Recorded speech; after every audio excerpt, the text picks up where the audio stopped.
Okay.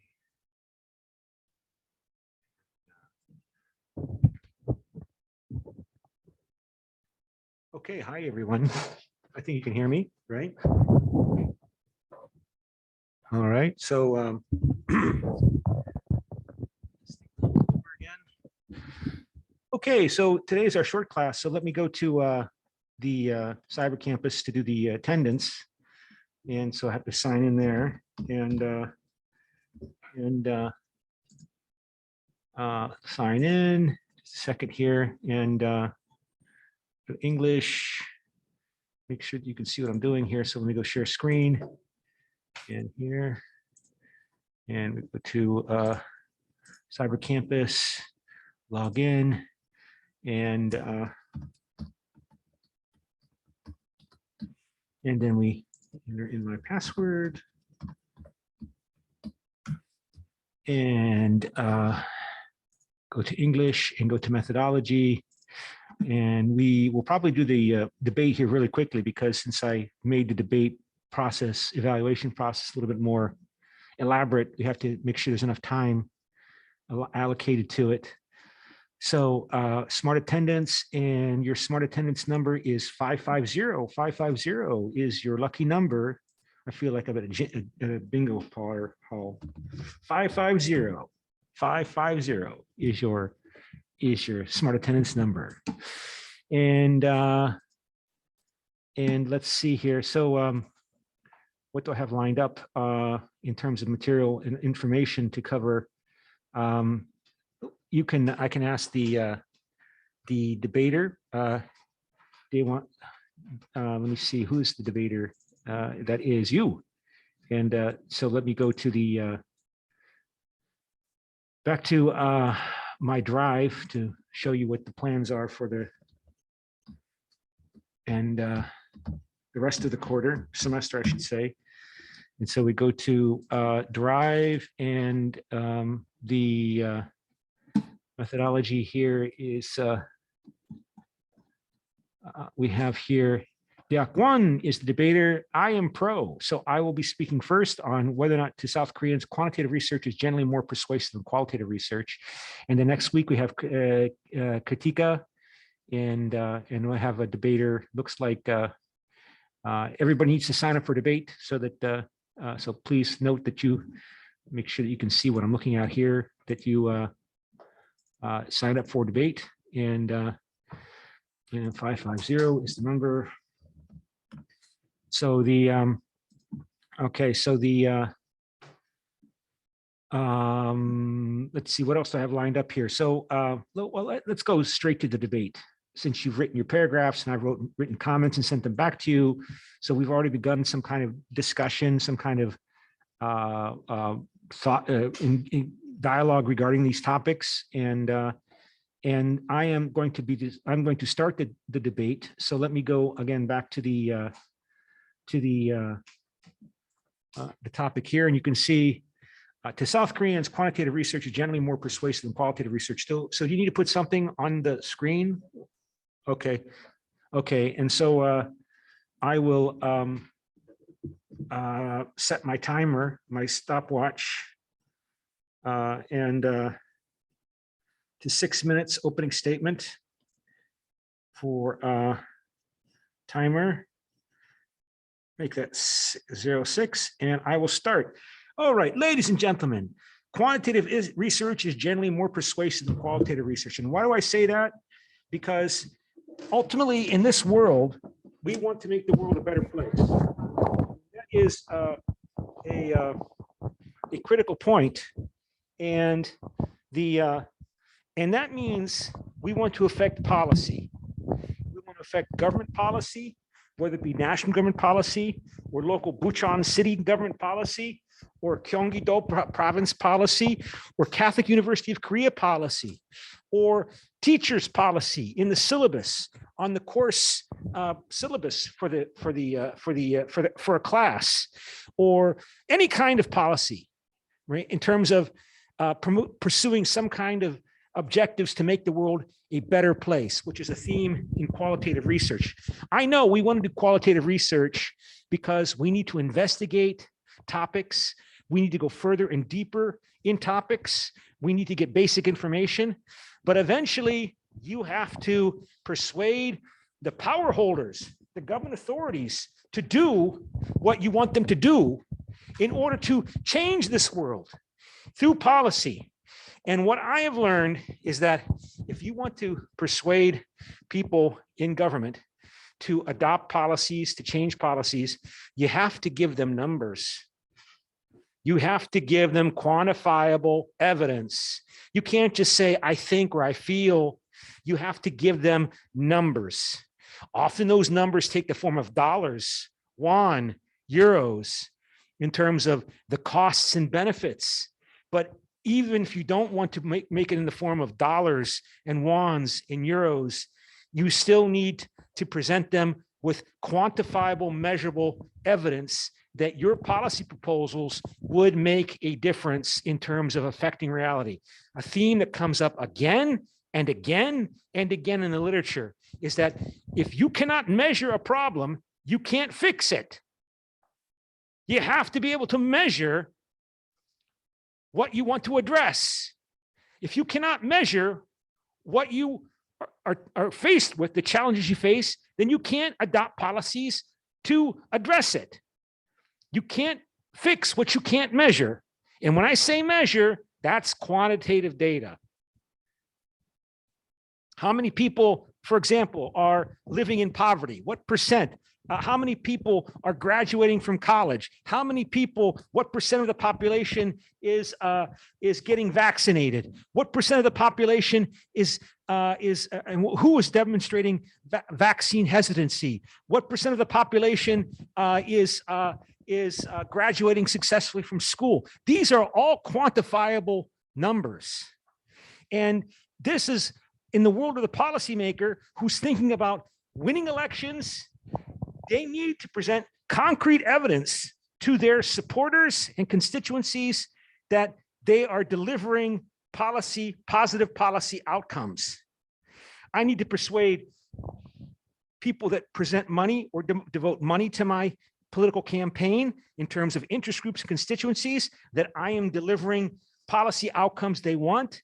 And I have to demonstrate to them that I am providing policy outcomes, whether it be in economics or business or education, whatever. But I've got to present evidence that I am doing what they want for those constituencies and funders for my political campaigns to continue to give me money for more campaigning. The world of a politician is a world of fundraising because campaigns are expensive. You have to buy advertising time. You have to buy advertising time in newspapers, in television, on social media. And there's always people competing with me for support from those same groups. So I've got to be really persuasive, not to other social scientists, qualitative researchers. That's important, but I have to be persuasive to everybody else who's not in our little qualitative or social science research world. I've got to talk to policymakers. I've got to talk to voters. I've got to persuade potential donors to my political campaign, and they want evidence, and that evidence has to be measurable. So of course, quantitative evidence is more persuasive. And as I said, not always, but most of the time, that quantitative evidence, particularly when you're talking to American policymakers, it's got to be, what are the economic costs and benefits for the policy change? You want to increase taxes?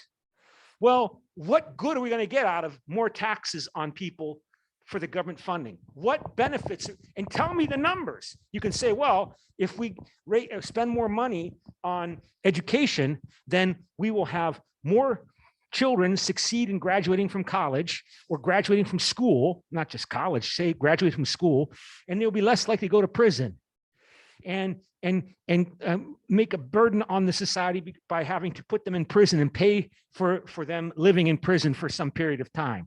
Or you still have to come up with evidence about any kind of policy justifications you're making, how it will produce in the long run more prosperity and peace and prosperity for the community as a whole. And that typically 85% of the time has got to be in terms of economic results, economic benefits for the society over some period of time. And that's just the beginning of efforts to try to persuade them to support your policies. So you can hear that the timer is up. So I will now stop and turn over. Oh, before we turn over, again, let's go back to the cyber campus. So me, I have made my opening statement. So we go to vote, scroll down, make sure you can see this, and scroll down and go to pro opening statement. Yay, pro. And of course, it's anonymous. It's anonymous. So I can't see how you vote. So everybody votes, including Daewon Kwandeok also will vote. I won't vote, but you all should vote. And of course, you have until 12 o'clock to complete this if you don't want to do it right this minute, but you do have to do it by 12 o'clock. Okay, and so then we go back to Khan opening statement. And you can see, so here's.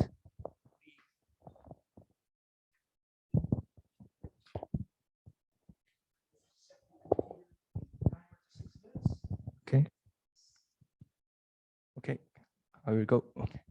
Good morning, methodology class, ladies and gentlemen, and also thank you for Professor Ben who stands for ProSci. And I really enjoyed your opening statement, really logical and strong speech. Well, however, but for me, I disagree with the statement that quantitative research is generally more persuasive than qualitative research. Of course, I know that my view is quite provocative. But in this opening statement, I want to say the importance of qualitative research and how qualitative research can be a persuasive method. And I believe that even it could replace or be an alternative for quantitative research method in some ways. At first, I want to define the norm qualitative research according to our textbook, Creswell and Poe's book. It says that a method of exploration that deeply understands the human subjective actions, motives, and purposes contained in social and cultural phenomena. I want to focus the word deeply. We are all humans, and everyone is different. You and me, and Ben and me are different. And social phenomena is different from natural phenomena. According to the Max Weber, sociologist, he said, in order to understand human social behavior, it is necessary to have an interpretive understanding of the background of the behavior through intuitive insight, not quantified data. And I agree with him. Human behavior cannot be quantified by figures. That's why we are studying this course, and that's why reading this book, our textbook. And I will give you an example. Imagine that you are researching on World War II, or you are studying Jewish European history. Which methodology is more persuasive for you? A, according to the statistics, lots of Jewish killed by Nazis. Or second, a girl who named Anne Frank, in Korea, Anne Frank, and she left a diary and it describes the cruelness of war and how she tried to survive in a dark, small room. Of course, it depends on you, but I think Anne Frank's diary is more meaningful than statistics, numbers, or whatever else. We can have a deeper understanding of Jewish Europeans suffering under war through these qualitative materials like Anne Frank diary or Primo Levi's essay or else. And researchers intuitively gain insight into research topics because qualitative researchers use transcripts and observation diaries and oral history to help them understand the meaning of actions. And through this research, we can get into emotions. Unlike quantitative methodology, qualitative methodologies do not artificially control situations, and we collect a variety of related data. Values, past experiences of the study subjects can be only obtained through interviews or individual studies. It is not represented by statistics and figures. So qualitative methodology places more importance on process than leaders and takes the perspective of study subjects. It is flexible and also flexible. So the more you study, the more information you will get. And also you can modify the hypothesis that that you set at first. So persuasive power comes from this point. Persuasive qualitative research is more essential to interpret the data of quantitative research, and it can give meaning for quantitative research. So potentially qualitative research becomes an idea or hypothesis for quantitative research. Qualitative research is more convincing and it's the best research method. Few seconds left, so ladies and gentlemen, I want to say a few research examples from our textbook and our material that we already covered. A Chinese Canadian students' education experiences. Second, young Pakistan Muslims in Britain. And last, a life history who have mental disorders. Does quantified research can describe them deeply? I think no.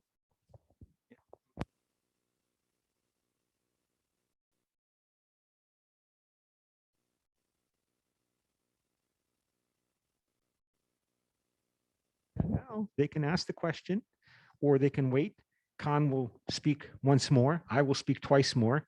And while you're thinking about any kind of questions you might want to ask, of course, you can also vote on the Khan presentation opening statement. Sorry, the Khan opening statement. And you can see it here, Khan opening statement. And I will then, if you're not going to ask any questions, then I am then going to make my rebuttal for 4 minutes and go to pro rebuttal. And so scroll all the way down here to pro. Where's pro rebuttal? Pro rebuttal. Okay, 4 minutes. I'm going to start now. All right, sure. Who would deny the importance of qualitative data in qualitative research? This whole course is on qualitative research and data.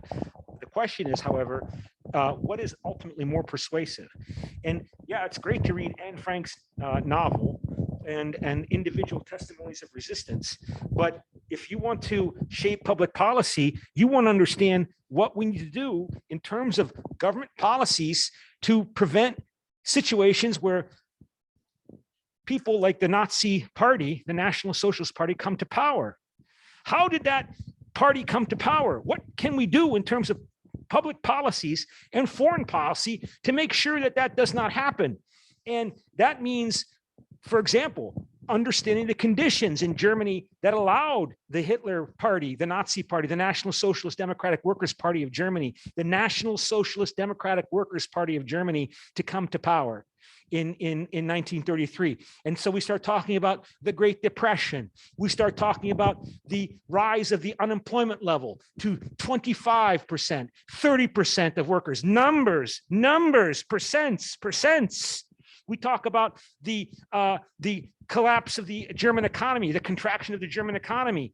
Of course, at that time in the 1930s, macroeconomics by John Maynard Keynes had not yet been widely adopted, but we learned the hard way that we need to have macroeconomic statistics, percentages, numbers in order to create a better world through policy.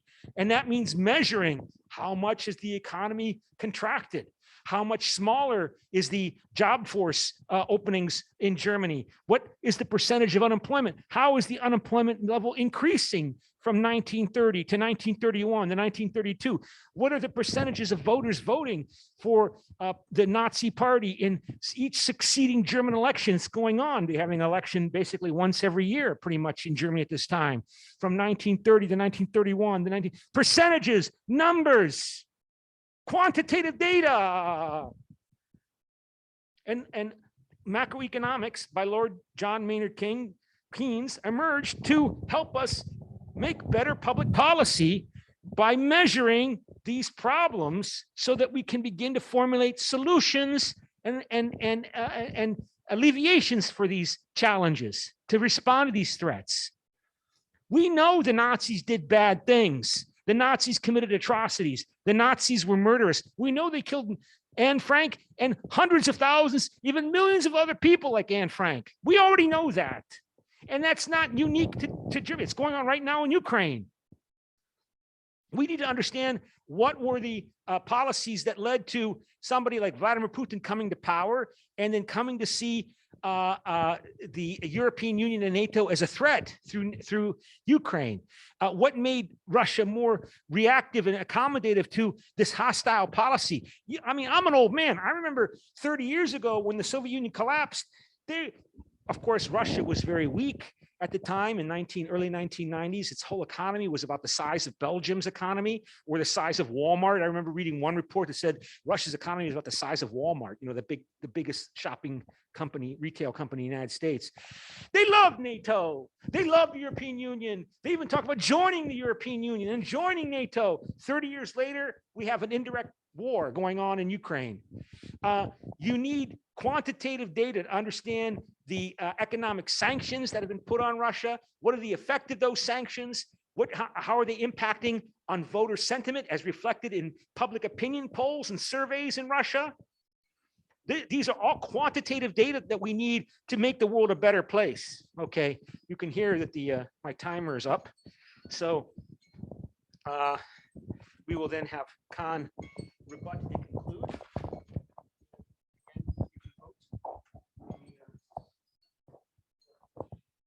Rebuttal, and we will now go to rebuttal and conclusion. Will speak for 7 minutes. 7 minutes. Okay, thank you again for Professor Ben for your strong rebuttal. Of course, as you mentioned, qualitative research methods have several problems. As you mentioned, the evidence of validation, criticism on being subjective, and the criticism of being difficult to use as policies. Well, it is true that qualitative research is more subjective than the quantitative way. But however, you mentioned on evidence validation. So that's why it is hard to adapt as policy. But qualitative researchers surely recognize this problem, and they are doing their best to get validation. For example, according to Korean Anthropology Journal, who mainly deals with ethnographies and qualitative research papers, it highly emphasizes that securing objectivity. First, there are thorough ethical guidelines, and data should double-checked by participants. They also try to prevent bias of participants and researchers in interview questions, like ask questions that minimize your subjectivity through open questions. So, and on the other hand, and I want to say that quantitative research also didn't guarantee objectivity. If you want to use quantitative research in making policies, it should guarantee objectivity, but I think it is not 100%. In order to conduct quantitative research, a sample group must be established. From the establishment and utilization of the sample group, the intervention of the researcher is inevitable. Perfect objectivity is impossible, even with quantitative research. And if you find out quantitative research data, and can they really become same results in other experiments also? Are you confident that the data results will be same again? So quantitative experiments only apply to that situation because this is social science and this is our society. The fact that it cannot be fully generalized to other groups. So it is hard to adapt as policy right away. So, and so I think the qualitative research can be an alternative to this, because qualitative research collects vast amounts of data from different types, or traces of human natural history, diaries, memos, interviews, oral history, or letters. It can be a data, and it goes through rigorous interpretation process based on the researcher's standards. So that's why the study period is very long and it's hard to get degree through the qualitative research. So, and there is also a verification process for validity of the analysis research. I believe that qualitative research is later more objective and reliable in some way. That's why it is a trendy methodology. Think about in journalism and think about the winning the prizes of the Pulitzer Prize. All articles are these days are investigative and narrative articles, not just statistics or just feature article. And please remember that social science is about the social justice to make policy. People should get touched and moved through the research, and deep, alive, human-related qualitative data can help. Of course, Mr. Dominicis points out there is no perfect methodology, and even to qualitative research. But let's look at the new trend. Originally, as he said, the quantitative research is helpful to set agenda or in political way. So that's why it used to be overwhelming. But recently, however, qualitative research has been used. So multi-methodology is in fashion. That recognizes that the persuasive of the qualitative methodology. As students of this course, everyone is doing their individual research project right now. And believe, as we are all researchers, qualitative research methodologies is the better and more persuasive way, because we are studying this course and we are using this textbook. And please vote for me.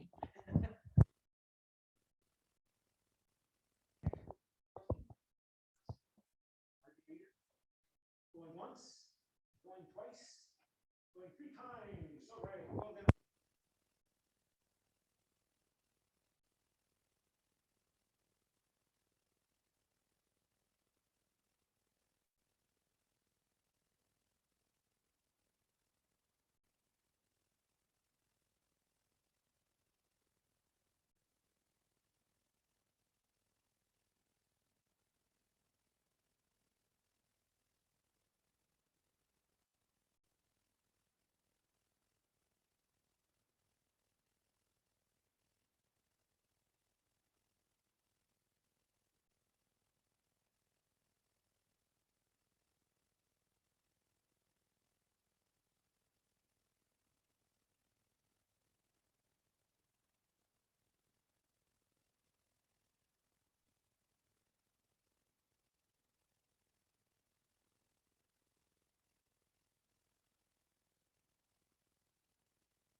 emotional appeal. I appreciate Khan's emotional appeal to our desire to understand the emotional side of human existence and to raise our aesthetic levels for the appreciation of our experience and to engage in authentic listening. And I agree that that's all very important. As I said repeatedly in this class, we have to have both qualitative and quantitative research. But ultimately, we need to talk to people who are not social scientists. We need to persuade people who are not social scientists. We need to persuade politicians, media figures, other important influencers in society. We need to remember that we are not part of what is often derided as an ivory tower, our own little academic worlds in which we, this is the stereotype of the ivory tower, the academic ivory tower. We only talk to each other and we're separated and insular from the rest of society.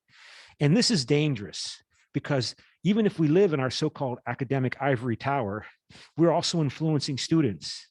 And we've talked about in this class how there has been a populist conservative nationalist backlash that includes reaction against intellectuals, the intellectuals who are caricatured and stereotyped and attacked for being outside of reality, who are malcontents, who are using their authority positions to brainwash their students to be unhappy and to feel bad about being white or being straight, about things that they never had any kind of influence over in their own lives. That this is the current attack led by conservative populist nationalists in the United States, in Europe, in Korea, and elsewhere. And we have to be public intellectuals. As intellectuals, we have to work always keeping in mind that we must also communicate continually with people who are outside of the university. And if we want to persuade those people rather than appear to be just politicians with PhDs, we have to present evidence. And evidence for most people means numbers, means quantitative data. How much is it costing us to have discriminatory policies that keep women, for example, working in the workforce because we don't have good daycare policies for women to allow women to work? How much more money would we make as a society? How much more would our economy grow if we had more women in the workforce? By allowing them to be able to have daycare for their children and having to spend government money in South Korea or Japan or the United States for those daycare policies. You have to present that evidence to be able to persuade people. And my time is up. And so that's where I'll stop there. And anybody have any questions? If no, all right. So please then vote on the pro conclusion and go back down here to pro conclusion. So please vote on the pro, including the debaters. Please, not me, but the student debater also votes. It's all anonymous. And then also vote on, and I'm gonna have to maybe get rid of some of these voting things because it's too long here. But if we vote on also pro presentation style, yay, presentation style. We all like style. So you can vote for pro presentation style as well. And also con presentation style. And we go scroll down to con presentation style here. And you can see con presentation style. You can vote as well for that. And also for use of the week's reading, the information in the reading for this week, pro use of week's reading, and you can vote on that as well here. And then vote also on cons use of week's readings. And I think I have that here. I must have put that in there. Yes, cons use of week's reading. There we go. And so, of course, again, the debaters vote. It's all anonymous. I don't know who's voting how. And then also to vote on the who won the debate. So who won the debate, pro or con? Ta-da, ta-da-ta-ta. It's anonymous. So pro or con. And again, you have until noon to vote if you haven't voted yet. And also, we then go to grade the debate and scroll down to grade the debate. Here you go, grade the debate. And again, it's anonymous. And there you see, okay, so again, all right. So that went pretty fast, faster than I thought it would. And shut down the computer so I can copy the file, which I probably should do now because that's the most convenient way. So I'm gonna move to my laptop now. Okay, so I'm gonna leave here